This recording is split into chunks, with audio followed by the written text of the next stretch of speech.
G'day guys and welcome back to your English Aussie. Today we're going to be talking through the best defenders, midfielders and forwards across all the price points to make sure you're covering all the best players that you might look to buy for game week 7. So strap on your boots and let's dive straight into the video.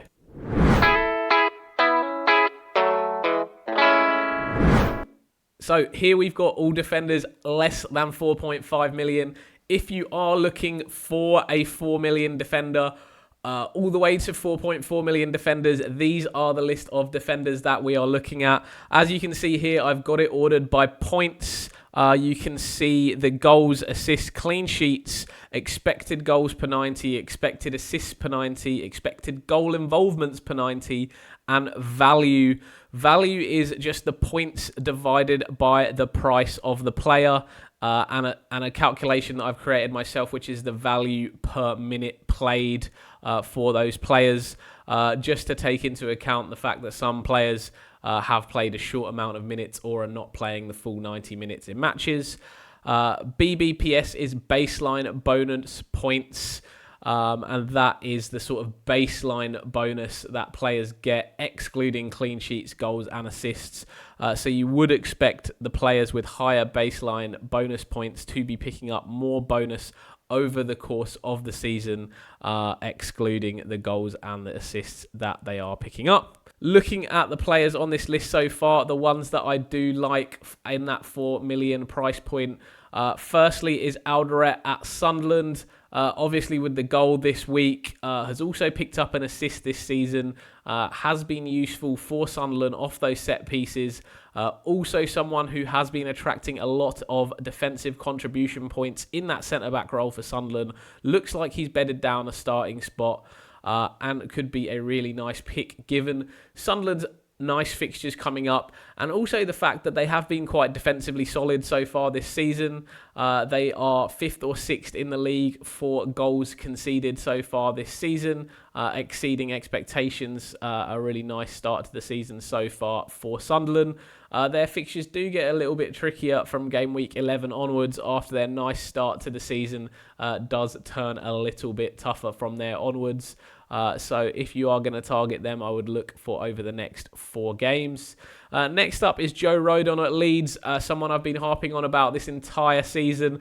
Did manage to get a goal this week for Leeds against Bournemouth. Also continues to pick up defensive contributions. Leeds look relatively strong, especially at home this season.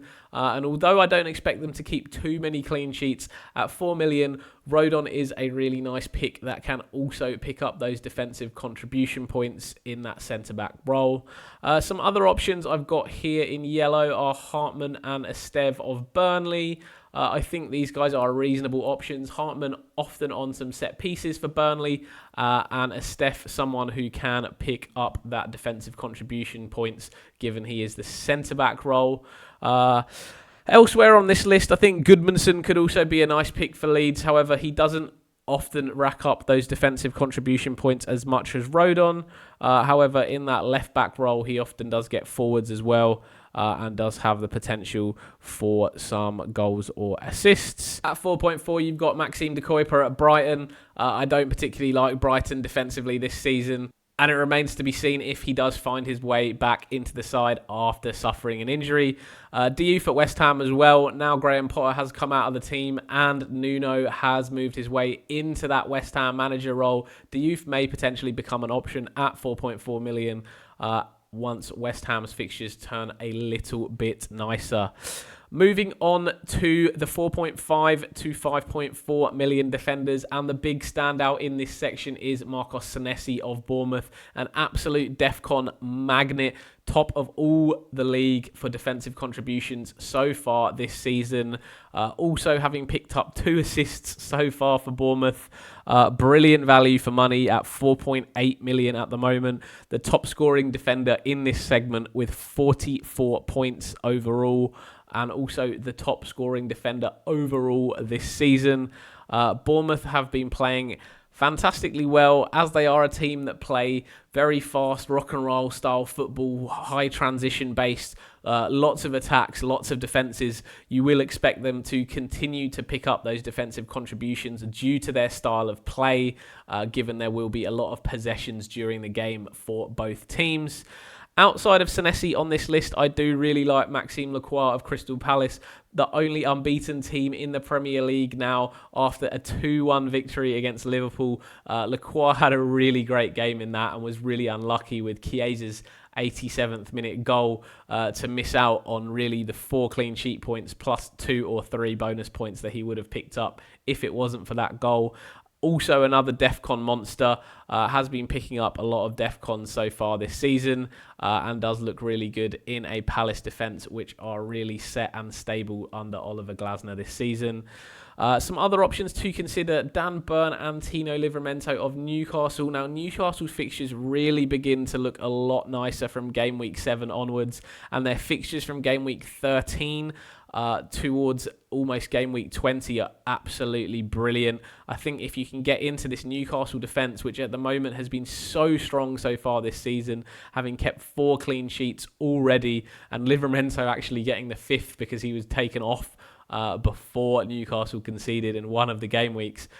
So have been some really nice options. I think Dan Burn, if you are looking for a long-term defender, given his ability to get those defensive contribution points, you could also put Fabian Schär in there once he comes back from his injury. Livramento, if you are looking for a little bit more of a short-term attacking defenders and you've still yet to play your wildcard 1, he could be someone you go into before you play your wildcard. But after you've played your wildcard or longer term, I would definitely be looking to bring in those defensive contribution defenders, as I do expect them to outscore the attacking fullbacks over the long term this season. A couple of other options in here: Van der Ven of Spurs at 4.8 million. Spurs obviously have been pretty decent defensively so far this season, 3 clean sheets out of 6. And Anderson of Fulham, who continues to pick up defensive contribution points in many weeks. He also has quite nice expected goal involvements, as he is a really big threat for Fulham from corners and set pieces.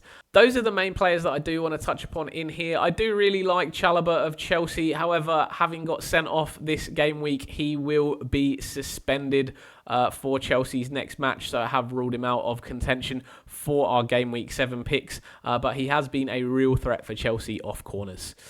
Moving on to the 5.5 million defenders, and if you have enjoyed this content so far, please remember to give us a like, subscribe down below to the channel. It really does help small content creators like me continue to bring you this great content.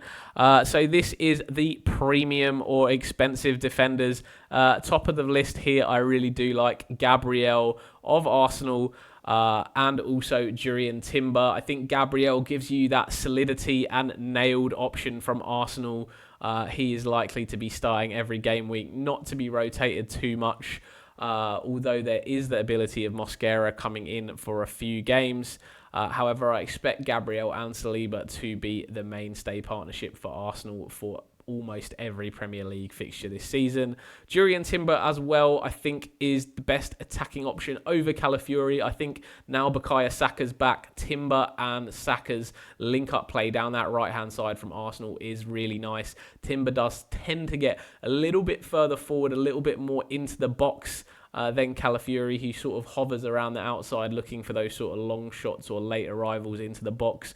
So I do prefer Timber over a Calafiori. I think Gabriel is nicer from a nailed perspective, as I do expect both Timber and Calafiori to rotate with Ben White and Miles Lewis-Skelly as these Champions League and other cup fixtures come quick and fast for Arsenal so far this season.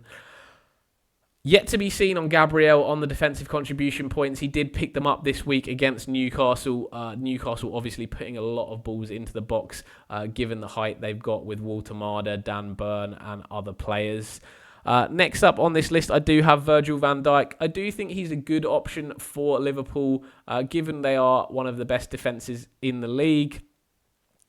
with some reasonable fixtures coming up. Virgil does tend to pick up plenty of defensive contributions as well. However, if you did watch Liverpool's most recent game against Crystal Palace, Mateta did position himself up against Konate a lot of the time, and that is why Konate easily made those defensive contributions during the game. I wonder whether other teams will start to pick up on this, as he was making a few individual mistakes for Liverpool, and I wonder whether it does make sense actually to switch from a Virgil van Dijk to a Ibrahima Konate. Both are threats off corners. You can see that Liverpool are running corner set-piece routines for both of them, so both are a goal threat. Equally so, and I do think that potentially Konate will be involved in a few more defensive actions due to teams targeting him due to some defensive errors that he's made so far this season, and could also be a pick alongside Virgil van Dijk. That is good for the upcoming game weeks. Outside of that, not too many picks that I really like. Pedro Porro is obviously an option. However, his attacking returns have really not been as good as we have expected this season, and therefore I would sort of avoid him. For Daniel Munoz, again, if you are short-term looking for some attacking returns from an attacking fullback or wingback, I think Munoz could be a nice option. If you have already played your wildcard or about to play your wildcard and looking longer term, I do prefer Maxime Lacroix at 5 million, saving yourself 0.5 million. Moving on to the midfielders, and first up we do have less than 5.5 million midfielders, so 4.5 to the 5.4 million midfielders. And here at the top of the list, we do actually have Josh Cullen of Burnley, who has picked up 1 goal and 1 assist, both in the same game against Sunderland, but has also been picking up defensive contributions quite consistently for Burnley in that central midfield role. Definitely someone to keep an eye on as we go forward, if he can be a budget option at 5 million. Stat as well for Leeds has been really nice. Also on free kicks for Leeds, he's picked up a goal and 2 assists, and could be a really nice budget enabler at that 5 million price point. You can see Granit Xhaka there as well in that top 3 for Sunderland. I would say those are the 3 sort of main midfielders for the promoted teams, all with a lot of work to do defensively, have been able to pick up some DEFCON points. And as they've all had some decent starts to the season, you can see have picked up some attacking returns. Definitely some players to monitor as we go into the season. And if you are really looking for one of those budget enablers, any of those 3 could be nice to pick up. Another one that I like is Garner of Everton. Again, another guy who has been able to pick up defensive contributions consistently for Everton. In the base of that midfield with Idrissa Gana Gueye, sitting in behind Kieran Dewsbury-Hall, who's also on this list. I think it could be quite nice. Dewsbury-Hall has been playing the 10 role for Everton with 1 goal and 1 assist. At 5 million is a nice budget enabler that does have the ability to pick up those attacking returns. However, given that he is playing a little bit further forward, hasn't been able to pick up those defensive contribution points, and as you can see, that has seen him slide behind the Garners and the Statch, etc. For total points so far this season. A couple of other really nice picks that I think are interesting is Pape Sarr of Tottenham. A little bit of a minutes risk as he does rotate in that side a little bit with, for example, the Paulinias of this world, the Bergvals of this world. I also really do like Bergval at Tottenham. He has played in the 10 role at times for Spurs, and also in that holding midfield role where he does invert and get himself quite far forward, almost similar to an Enzo Fernandez role played at Chelsea, but just without the set pieces and corners abilities. Someone that I do think is someone that I do think you should be keeping an eye on in the future, or potentially a punt around that price point if you are looking for one. Now, on to the 5.5 million to 7.4 million midfielders. Right at the top of this list, a little bit of a surprise, is Anthony of Burnley. 40 points so far this season. One of the very few players that have made it to 40 points. He's been on an amazing run so far for Burnley this season. 4 goals and 1 assist. And at just 5.6 million, definitely could be someone that we're considering, given Burnley's really nice run of fixtures from game week 7 all the way through to game week 11. Should Anthony be someone that we are now considering bringing into that side? He does have pretty good minutes as well, having played 529 of the total 540 minutes available so far this season. Some other really nice options that I do like is Enzo Fernandez of Chelsea. With Cole Palmer out for the next 2 to 3 weeks, he will be on penalty duties for Chelsea. Although they have some tricky fixtures coming up, he is someone that gets himself into the box, is on set pieces, is on corners for Chelsea, especially when Reece James is not around. And that just gives him so many options to points that I think he is a really nice pick at 6.7 million and someone that you can really work into a midfield. Caicedo, someone just to look at. I think the fact that he picks up defensive contributions in almost every game quite easily as well makes him someone that you can easily just slide into your team at that 5.7 million price point and just keep ticking along at 4 points per game. He's obviously got 2 goals so far this season. I don't expect that to be continuing on throughout the season. However, it is a nice start, and definitely if you aren't 100% sold, someone that you should be tracking throughout the season. Next up is Sarr at Crystal Palace. Ismaila Sarr at 6.4 million. I think came back from injury this week against Liverpool, got himself a goal. Palace with some reasonable fixtures over the next 5 game weeks. And Sarr, again, could be someone that rotates into your side in a 5-man midfield at 6.4 million. A really nice price point. And his expected goal involvements per 90, the highest of any defender in this list, at any midfielder in this list at 0.77. Another option on here to talk about is Yankuba Minte of Brighton.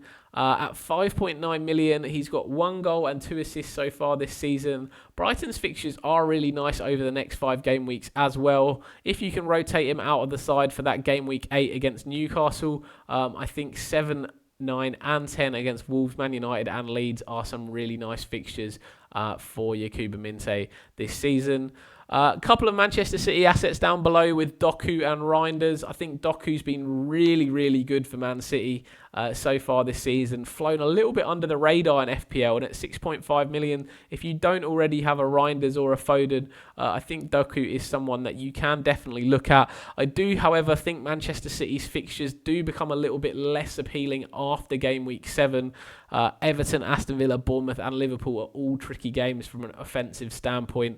And I think that does make him a little bit less appealing alongside Reinders as well, who is a nice pick at 5.8 mil.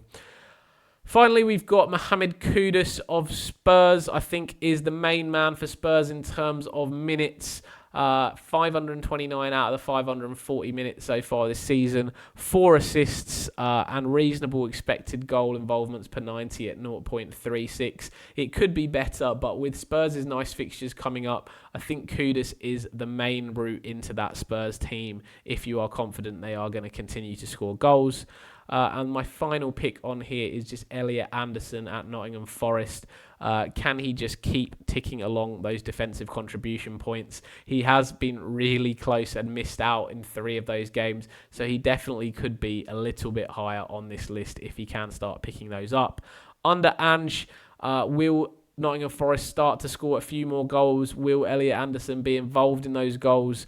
After the Newcastle game in game week 7, I think their fixtures pick up a little bit again, and he could be somebody that you might want as a 5th midfielder at that 5.5 million price point.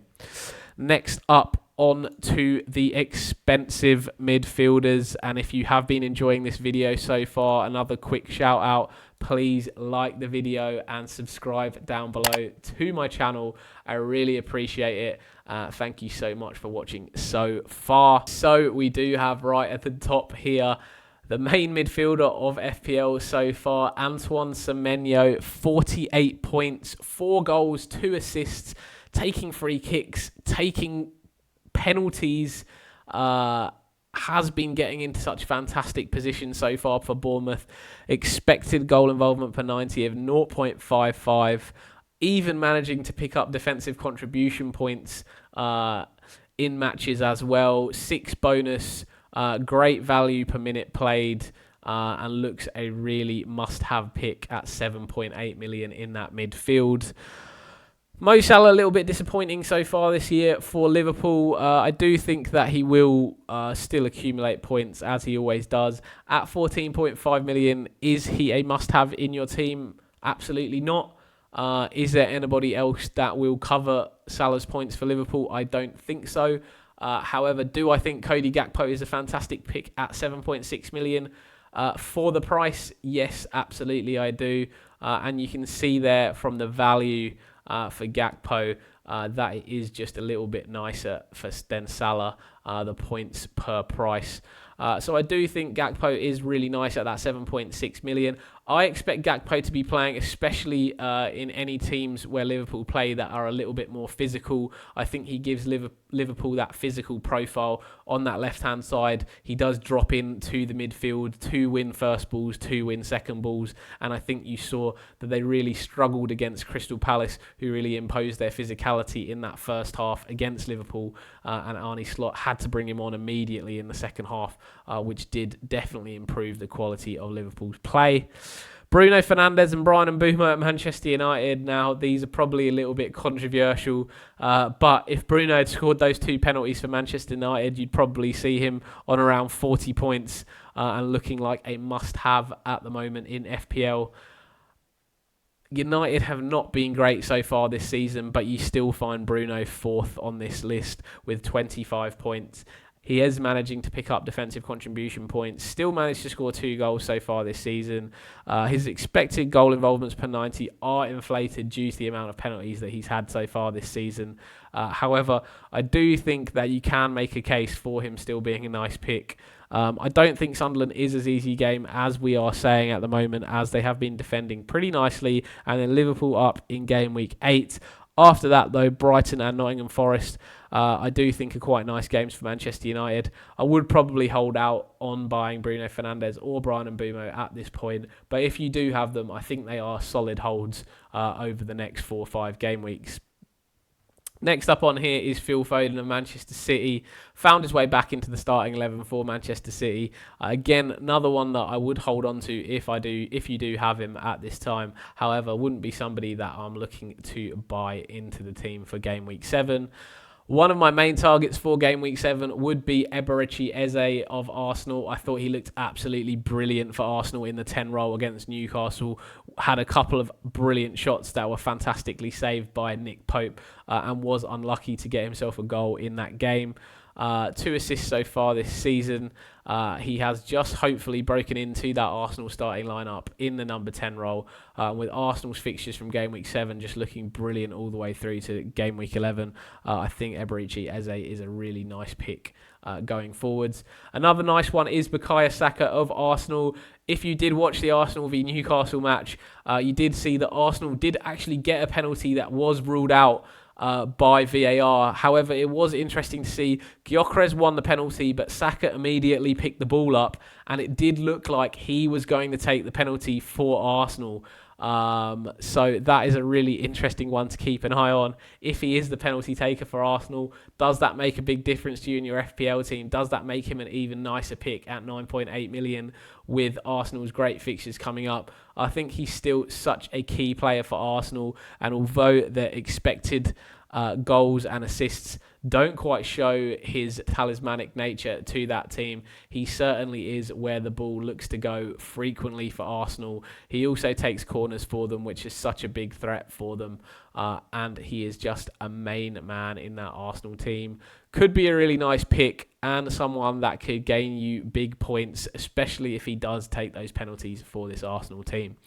Moving on to the strike force, and at less than 5.5 million, we don't have a lot of options in that forward line. The one person that I would be looking at is Foster of Burnley at 5 million. If you are really looking to go for a cheap playing striker, he would be the main guy. 497 minutes, started all 5 games so far for Burnley. There's really no one else that are playing the minutes that are a viable option in this category. The only other person to consider here is Mark Gui of Chelsea at 4.3 million. If you are looking to have a bench fodder striker on your bench, 4.3 million is really nice to be able to use that money elsewhere.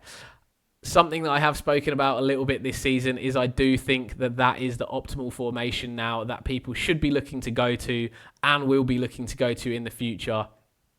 Having one fodder striker on the bench at that 4.5 million price and spreading those funds more evenly across the midfield and defence. Looking to have a really strong defence where you can often be playing 4 at the back. You can see from just the points in these slides that I've shown you how the defenders are much more consistently scoring above 30 points, even into those 40 price points, where the midfielders and especially the forwards have really struggled to hit those high heights. Given you only have 3 forward spots, I think it might be worth just going with 2 playing forwards and a much stronger defence and midfield to pick up maximum points this season.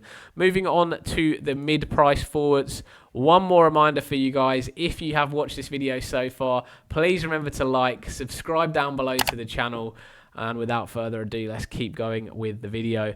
So at the top of this list is Richarlison on 31 points. As Kolo Muane and Solanke for Spurs look to come back into that time, Richarlison may start to lose minutes as the season goes on, especially with Spurs competing on multiple fronts this season. And for me, despite the good fixtures, he's someone that I'd only be looking at for the short term if you have an upcoming wildcard that you are able to play still. Next up is Isidore of Sunderland. I think Sunderland have been really good and Isidore has looked fantastic for Sunderland. He's now bedded down the starting striker role for them. 3 goals so far this season and some really nice fixtures for Sunderland with Manchester United, Wolves, Chelsea, and then Everton in the next 4. I think Isidore could be a nice cheap pick at 5.6 million. Calvert-Lewin, another one around this price point at 5.5 million. Looks like he's the starting striker now for Leeds, who do have a really nice fixture run after Spurs in game week 7. Can Leeds keep up the good form that they have started this season with? Let's see. I do prefer Isidore over a Calvert-Lewin just because I think Calvert-Lewin's finishing does leave something for the mind to wonder. However, I did say the same thing about Semenyo at the beginning of the season, but he just kept having so many good chances that eventually he was bound to score some. Maybe this will happen with Calvert-Lewin as well. Finally, on this list, I think a really nice option in this price point is Jurgen Strand-Larsen of Wolves. Just coming back into the Wolves starting lineup for Wolves' fantastic fixture run over the next 5 weeks. I think he could be a really nice pick and definitely someone I'm looking at bringing into my team for game week 7. Finally, we go to the premium forwards, and this is, of course, led by the main man in FPL so far this year, Erling Haaland. 8 goals, 1 assist, 62 points so far, outscoring everyone by an absolute country mile, an absolute must-have in any FPL team for the foreseeable future. Other options that I have on this list, I still think Hugo Ekitike is a fantastic pick. If you have him in your side, I would be holding on to him for this Chelsea game, seeing if he starts again for Liverpool. I think he's been one of Liverpool's best players so far this season. Obviously, an unfortunate sending off, a little bit of a emotional reaction to scoring an equaliser for Liverpool in the Carabao Cup. However, I think, again, he's been one of Liverpool's best players so far this season. 3 goals, 1 assist, 0.49 expected goal involvements per 90. And I think that he might retain his starting spot ahead of Alexander Isak in game week 7. Next up on this list is Walter of Newcastle. Looked an absolute menace against Arsenal this week. 6'6", dubbed as the Musiala Messi in the German league. He's going to cause real problems for Newcastle this season, and you did see Newcastle look to be a lot more direct getting balls into that box against Arsenal, and if they continue to do so, he could be a target man that is really deadly in that Newcastle team. He's got lovely feet, links up the ball, links up the play well for Newcastle as well, and with their fantastic fixture run over the next 5 game weeks, I think he definitely could be somebody that we are looking at bringing into into our teams. At 7.1 million as well, a really nice price point, not too expensive. And if you can pick up on him now before his price starts to rise, he could be a really nice option going forwards. Thank you guys so much if you watched the video all the way through to the end. I really appreciate it. If you haven't already, please give it a like, subscribe down below to the channel. This has been your English Aussie, and have a fantastic week, everybody. I will catch you guys later.